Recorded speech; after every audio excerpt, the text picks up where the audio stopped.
A chill runs down your spine. Goosebumps explode from your flesh. And before you can scream, it's upon you. MTV's Shocktober Weekend. A 2-day rampage of monster chiller videos. The most horrifying film clips ever. And when that gets too intense, you've still got the music. Madonna, Janet Jackson, John Bon Jovi. Plus Saturday at 8, 7 Central. Check out a modern horror classic, The Making of Michael Jackson's Thriller. MTV's Shocktober Weekend. Coming for you next weekend.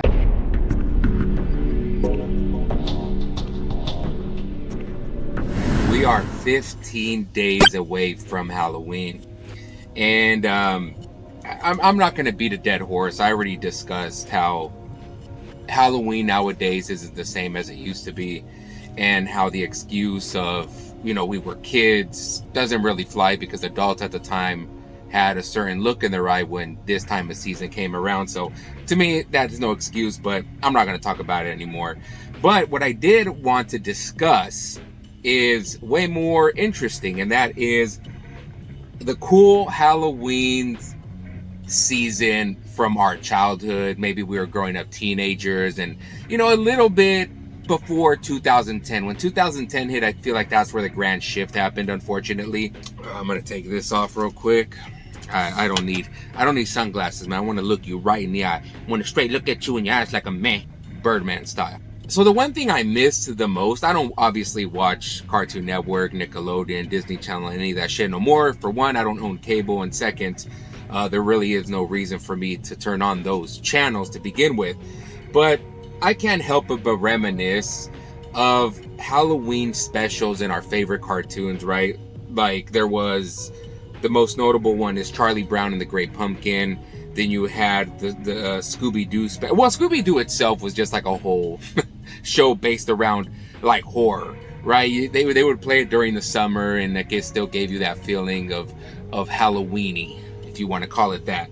But a couple of my favorite Scooby-Doo films, as a matter of fact, were one, I owned this tape back in the day. Well, I owned all of these, but the one that I loved the most was Halloween Ghouls School. But it didn't have the whole gang. In this one, it was just Shaggy, Scooby, and Scrappy. And I know about how a lot of people feel about Scrappy-Doo, but for me, I always found him annoyingly entertaining. I like that little bastard. In the movie, he was annoying. But in the shows back then, even though he was a little bit of a pest, he had a little charm to him. And in this one, they just go to, I think they end up at this school, and then they try to help these ghosts, these little outcasts of misfits go against, I think, this other preppy school, right? So that was pretty much the whole premise, and I liked it a lot, man. Even Shaggy had a whole different, like, he didn't have the typical green shirt. It was all like burgundy, and I think the pants were even khaki or some. They weren't even the same brown pants that he used to wear. But definitely one of those films that I burnt the shit out of in my VHS and my VCR back then. So that one, and Scooby-Doo and Zombie Island, oh my god. I really like this dark tone to it, right? They end up like in this Louisiana swamp, I believe so. I think it's a plantation, bro. I may be wrong, but from like, I haven't seen it in so long, but from what I remember, it was like a plantation or some shit. And I guess like all the people that work there, like they're cursed with this werewolfness. And obviously they find out later that that's the case, and there's zombies at the same time that there's these werewolves or werecats, whatever they are. And so it's a pretty terrifying movie. I remember watching it when I was maybe like 10 years old, and it did creep me out a little bit, but I loved creepy stuff to begin with, so it was cool but eerie at the same time. And the one that came after that, the movie that came after that was what's it called? Scooby-Doo and the Witch's Ghost. Okay, the Witch's Ghost terrified me at this time when I was a kid, because the movie Blair Witch Project scared the shit out of me. And at this time, I literally lived maybe like 30 miles south of where that town, Burkittsville, where, the witch supposedly came from or whatever. So we didn't live far from it. And it terrified the shit out of me, right? So the thought of witches just scared me at that point. And it wasn't until later I learned that it was bullshit, probably a couple years later, and I was just kind of like, oh, okay, but still, like, it still holds that piece of fear inside of me, you know what I mean? And it just takes me back to being a kid every time I watch that movie. Some people don't care for it and think like it's cheesy, and yeah, you may be right, it is cheesy now, but Blair Witch Project definitely is one of my favorites. But Witch's Ghost, man, those three goth chicks, oh man, it's crazy how we were attracted to fucking cartoon characters, bro. Like, how was that possible? You know what I mean? Like, they're fucking animated. I don't know, man, what the hell was wrong with me, what was wrong with us, I don't know. But The Witch's Ghost, a great movie, man. Totally. I don't know if it's underrated. I'm pretty sure many people enjoy it, but it's, if you haven't checked that one out either, you definitely need to. It's a classic. The music, the art style, the humor. Like, if you love Scooby-Doo from the 70s, then you're gonna love the you know, I guess the upgrade, the little upgrade, because now they're a little bit older and they see things differently. But in these movies, it's not just like, oh, let me take off the mask, oh, it's Dr. Jenkins or whatever. Like, no, like, there's actual curses and there's some crazy shit going on in the town, so it's totally worth checking out. And you know, continuing the Halloween specials, you had like the Garfield special where he wanted to be a pirate. I fucking love, I make it a habit now to watch that on YouTube. It's for free, by the way. Well, obviously it's YouTube, it's free. What the fuck am I talking about? But it's definitely on YouTube for you to check out if you want to have that nostalgia kick, if you have kids or whatever. But I've been making it a thing to watch it every year for the past like 2 years. I just love it, man. Garfield wanted to be a pirate, get as much candy, you know, these pirate ghosts. It's classic, bro. Alvin and the Chipmunks as well, another series of cartoons that I just absolutely loved. I owned a bunch of the VHS tapes back in the day, or like I would record them off the TV. But the one that I owned, and I'm pretty sure I played it so much that we had to get a new VCR. It may be wrong, but I have this blurry memory of that happening, bro. I would watch these movies all the damn time, and it's not a Halloween one per se, but it's Batmonk. Like Batman, but a chipmunk, Batmonk, man.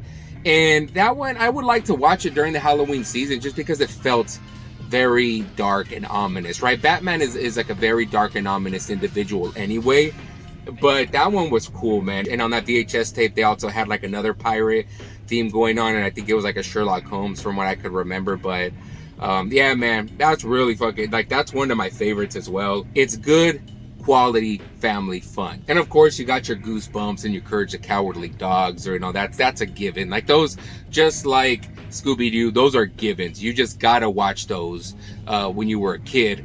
It was a no-brainer. Those are all given. And like many of our favorite shows, like for me, I was a huge fan of SpongeBob back in the day. I know, shocker, right? I think I was like 11 or 10 years old when that shit first came out, and I loved it, dude, right? And it had its fair share of Halloween episodes.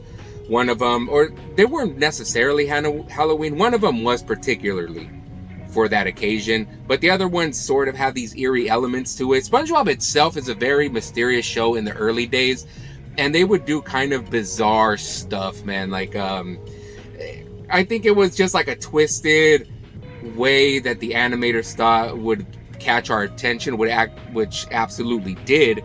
But they would do weird, like, jump cuts. Like, they would make a random gorilla be on the ground and like snap SpongeBob in half. Then you had the Flying Dutchman, who was like this evil entity in the water, because obviously he drowned, so now he's haunting the ocean. And then you had like Doodle Bob, which he didn't have any words. He just made like, oh, you know, that kind of shit. Imagine having a doppelganger that just wants to erase you. You don't want none of that shit, man. So yeah, SpongeBob had some great episodes, man, and that revolved around horror, and it wasn't necessarily Halloween themed. So and many of these shows had those kind of qualities to them. It's what makes them great, at least for me. You know, as a fan of horror back in the day, I kind of calmed down on it now, and I'll talk about it in a little bit. But back then, I just loved everything spooky. I loved jack-o'-lanterns. I loved watching Nightmare Before Christmas on Halloween and on Christmas. I loved going like to these haunted mazes. Do you remember the haunted mazes? Remember in the neighborhoods back then? I don't see it anymore. That's the reason why I brought up that whole things are different now. But the adults back in the 90s and early 2000s used to make like these little horror mazes on their driveway or in their garage. Like, they'll open their garage, they'll put little skeletons hanging. They'll do the more creative guys, the dads, like they would set up like these little walkways where you had to go and get the candy in there. But for you to get that delicious candy, you had to go through some bullshit. Okay, you had to have somebody just pop out and yell, or you know, try to scare you, rattle you up a little bit. And I know some of us kind of like, we're like, hey man, we're gonna go in doubles. Or I remember like my sisters at some point, like, you know, they were kind of like, no, you know, like you go in there, and like I would go in there and I'll get extra candy for them and shit like that. But it's fun, man. It was all in fun. And it wasn't just like one house. This, like, if you were in the right neighborhood, and most neighborhoods at least had 2 of them, right? But everybody decorated. That was the beautiful thing about it, was that everyone decorated for the season, bro. And you just don't see that no more, unfortunately. But those little mazes, those little touches of extra that these adults did back then just like made the season a whole lot more beautiful, man. More how do you say it, like the experience was just more rich. And don't get me started on the ads for that time as well on the TV were absolutely the shiznit. You had not only the network bumpers of where they'll be like, oh, like tune in this Saturday so you can see what happens on Looney Tunes or whatever the fuck, you know. And then they'll have like these cool effects going on, and just to get you interested in watching Saturday morning cartoons. And also the M&M, the candy commercials. You had like M&Ms, then you had like the Reese's Pieces, the Reese's peanut butter cups, and you had what are these other ones, like Fruity Pebbles. I like the Fruity Pebbles ones, man. Like the one where Fred thinks that Barney's pulling a trick on him and shit, and he pulls off like the ghost blanket or whatever, and ends up him being a skeleton. So Fred just like runs out of there and it's Barney in a skeleton costume. Like, how the fuck can he trick him anyway? But it's a cartoon. What am I bitching about, right? But it's funny, real quick, this has nothing to do with anything, but it's funny how the Flintstones became a family kind of like kiddish thing, despite them advertising fucking Winston cigarettes back in the day. It's funny to me. I really don't. That has nothing to do with anything, but I find it hilarious. Now for horror films. Back then, like I mentioned a little while ago, I was a huge fan of horror movies, right? Everything horror, slashers, paranormal, aliens, monsters, creatures, all that shit, man. I was a huge fan of, right? But as I got older, I don't know, man, like the energy shifted and my mindset shifted. Like I was a little bit more, I want to say, like cautious about how my spirit feels. I started listening to my soul and my spirit and like how certain movies make me feel. So I cut out a lot of films that just don't sit right with me. You know what I mean? And I watched them at a very young age, mind you. So, for example, The Exorcist. I had no business watching The Exorcist 1, The Heretic, and even the third one at that time. But when it comes to slashers, when it comes to you know, aliens and stuff like that, I still watch those. I don't mind checking those out whatsoever. And you know, I'm just gonna break down just a small list of like horror movies that I just absolutely enjoyed growing up, and I still kind of watch from time to time. So here it is. So first off, I have to include Evil Dead 1 and 2, and if you want to say 3 for Army of Darkness, I guess. But Evil Dead 1 and 2, yes, it has to do with like some occultism, which I just said doesn't sit right with me. But the thing about Evil Dead is I can't take it serious. I can't. When I was a kid, it did frighten me. The practical effects scared the shit out of me. The way that the Deadites looked, it literally gave me nightmares, bro. Like that's one of the few movies that gave me nightmares when I was a kid. When my mom found out what I was watching, she obviously wasn't happy about it because I wasn't getting sleep because I was, you know, too busy being scared. I was like 7 years old, bro, when I watched those movies for the first time. So yeah, man. But I look at them now and I find them comical because Sam Raimi art style is very it kind of reminds me of the way that Edgar Wright does it for like Hot Fuzz or Shaun of the Dead. He does like these quick little flashes, but then Sam Raimi has like a style in his own, right? And if I find it comical, in like a comic book type of way, so I don't take it that serious. The second one is much more funnier in that way than the first one. The first one was way more serious, and it did have this darker tone to it. But when the second one came around, that totally shifted everything. Because when you watch Army of Darkness, it's pretty much just a comedy with like little spooky stuff in between. So if you have, I don't know, I guess you could call it a family friendly type of movie, Army of Darkness, maybe like with the parents and the teenagers. I don't know if necessarily kids could watch it, but teenagers with the family, totally a good time to watch it, man, because that one's goated. It's funny. It's old school funny. There's some jokes I feel like some Gen Zers will watch it and they'll be like, how's that shit funny to y'all? I don't know, bro. It just is. You know what I mean? All right, sorry, y'all. I had to turn on the air. It's getting fucking hot in here. Maybe I should take this off, as a matter of fact. Damn. All right, much better. Obviously, you have the Chucky movies, the Child's Play movies, right? You have Child's Play, but then you have the Chucky films. The Chucky movies started with Bride of Chucky onward, right? And that's, I think, for the most part, most people's memories of Chucky are from that point forward. But for me, I always see him as I forgot it, Child's Play kind of Chucky, you know what I mean? The first one, he was pretty terrifying. Great fucking movie, by the way. The second one, he you know, I love that whole opening scene in the second one. For some reason, I never understood it either, is like why they would use that doll and they would clean it up only to like repackage it and sell it. Like, it's what a waste of resources to like clean this doll up, to take the eyeballs out, replace them, to do all that. It seems like that's very, very expensive to do. You run a factory already, just make another fucking doll. It'll cost less, dude. Like, it just blows my mind, but it's my favorite part of the scene. The OG Halloween, of course, you can't forget about that. Michael Myers, another movie that gave me nightmares. I remember watching it for the first time in my grandma's house. I couldn't sleep. One of my cousins was breathing heavy in their sleep, and it just scared the shit out of me. I felt like it was like, you know how you get that point of view of Michael Myers behind the mask and he's breathing heavily? That's what I figured. He was like behind the window, like staring at us and shit. So it kind of scared me. I was maybe like 6 years old at that time. So again, I had no business watching these movies, but you know, there I was. And of course, we can't forget about the zombie films, right? Night of the Living Dead, Day of the Dead, Dawn of the Dead, what's it called? Land of the Dead. All that shit, bro. We love it. Those are great movies. Night of the Living Dead, my favorite one, even though, you know, I think the 1960, what year was it? 67, 68, I don't remember. Even though that one's a classic, the 1990 version, the Tom Savini version, is absolutely the best, bro. It's fucking nuts. It's like, the zombies were terrifying in that movie. Another film that just scared me when I was a kid. And the way that they look, the whole movie is just intense. It's already intense with the old version, but this 1990s version just, I feel, kind of kicked it up a notch, bro. And it's totally worth checking out if you haven't seen it already. I'm pretty sure many horror fans have watched it already, but if you haven't, you're totally missing out.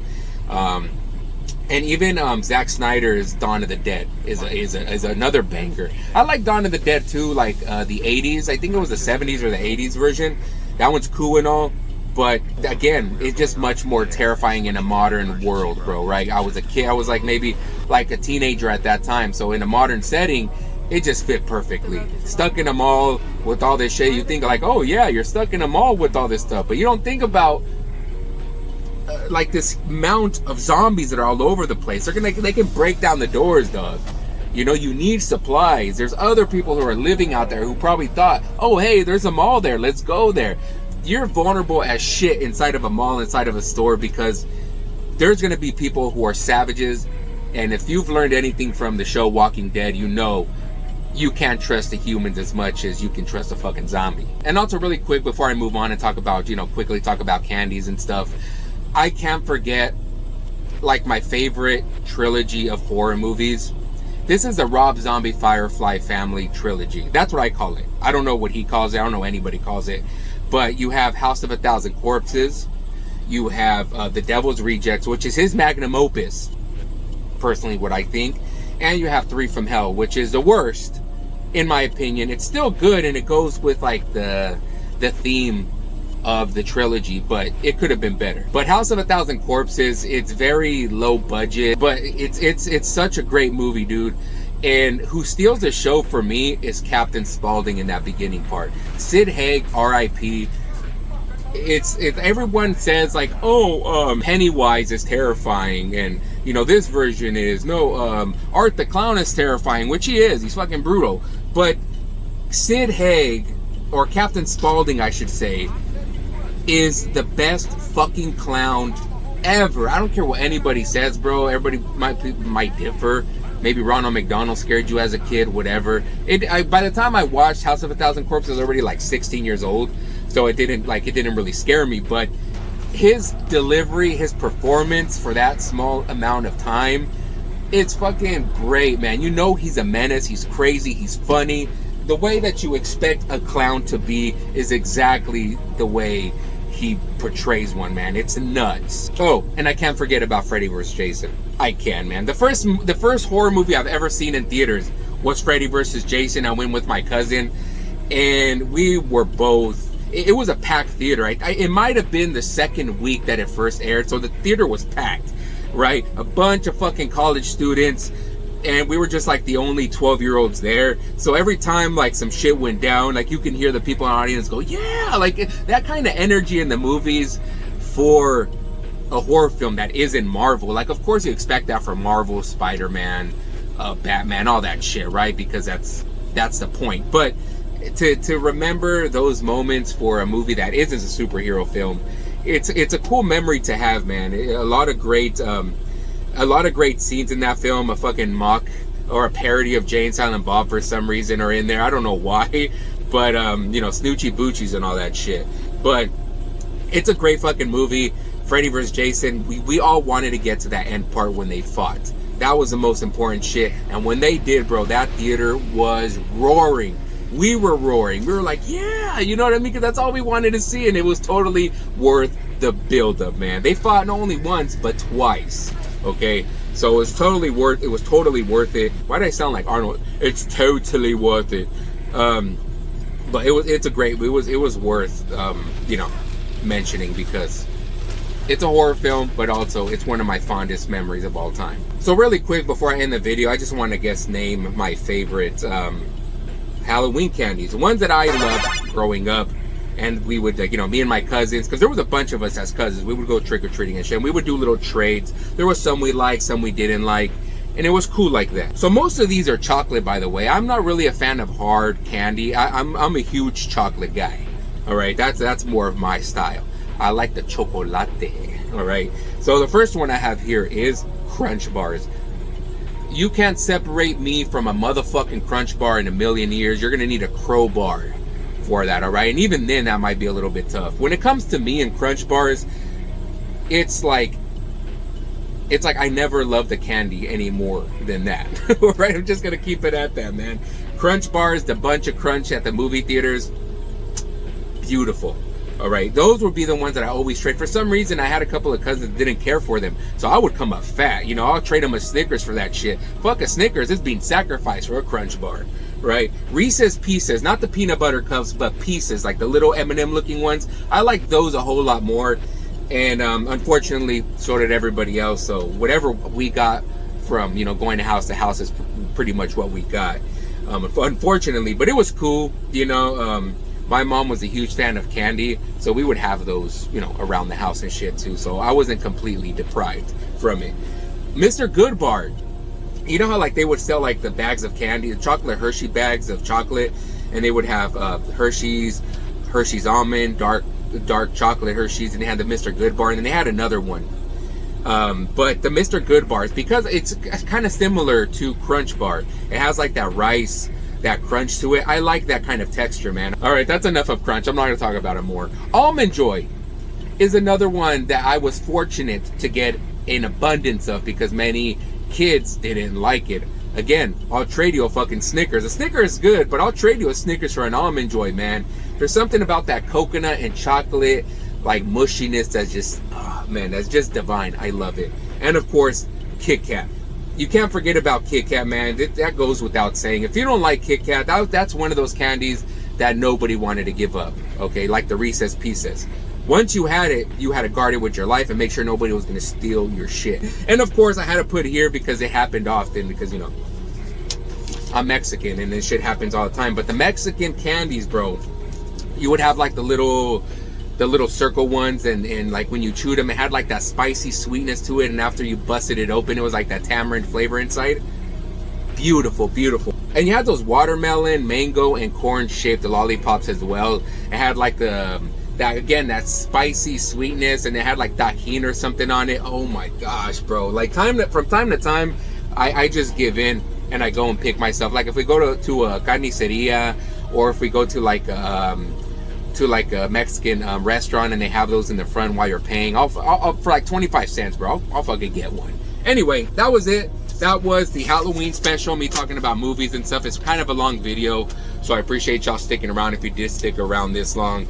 And in the comments, man, let me know some of your favorite movies, memories from Halloween's past, costumes, candies, you know, anything you want to talk about, man, we can absolutely discuss it in the comments. And yes, that's going to be my Halloween special for today. I know it's not really spooky. I'm here at work. This is the only time I can really do it. So, you know, I'm going to use whatever I could to do what I need to do. You know what I mean? So, muchas gracias once again, ladies and gentlemen. I hope y'all have a very happy, safe Halloween. Go and have some fun with the family. Go to parties. Dress up however you want to dress up. You know, I kind of lost the energy for that. But maybe one day I'll get it back. Maybe. We'll see in the future. But muchas gracias once again. Y'all have a great one, man. And I will catch y'all in the next one. All right? Deuce.